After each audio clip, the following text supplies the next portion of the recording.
আসসালামু আলাইকুম। সূরা ইখলাস আপনি অনেকবার তেলাওয়াত করেছেন।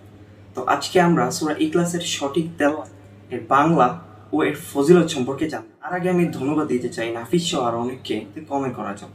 আশা করি আপনি আপনার মতামত জানাবেন। চলুন শুরু করি। আউযু বিল্লাহি মিনাশ শাইতানির রাজীম।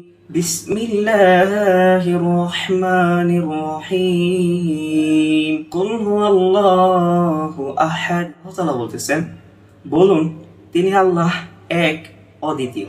আল্লাহু সামাদ, আল্লাহ অমুখাপেক্ষী। লাম ইয়ালিদ ওয়া লাম ইউলাদ, তিনি কাউকে জন্ম দেননি এবং কেউ তাকে জন্ম দেয়নি। ওয়া লাম ইয়াকুল লাহু কুফুয়ান আহাদ, এবং তার সমতুল্য কেউ নেই।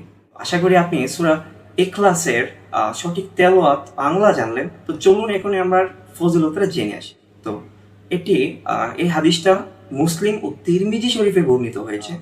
হযরত আবু হুরায়রা রাদিয়াল্লাহু তাআলা বলেন, রাসূল সাল্লাল্লাহু আলাইহি ওয়াসাল্লাম বলেন, তোমরা সবাই দলবদ্ধ হয়ে যাও, আমি তোমাদেরকে কোরআনের 1/3 পাঠ করে শোনাবো। তো এখন প্রশ্ন আসতে পারে যে কম সময়ে 1/3, অর্থাৎ কোরআন তো 30 পারা, তাহলে 10 পারার মতো কিভাবে পড়ে শোনা যায়? চলুন তারপরে দেখি কি হয়। তারপর সবাই দলবদ্ধ একত্রিত হলো, রাসূল সাল্লাল্লাহু আলাইহি ওয়াসাল্লাম সূরা ইখলাস পাঠ করে শোনালেন এবং বললেন, সূরা ইখলাস কোরআনের 1/3। তো আশা করি আপনি সূরা ইখলাসের ফজিলতটাও জানলেন আর বাংলা ও সঠিক তেলাওয়াতটাও জেনেছেন।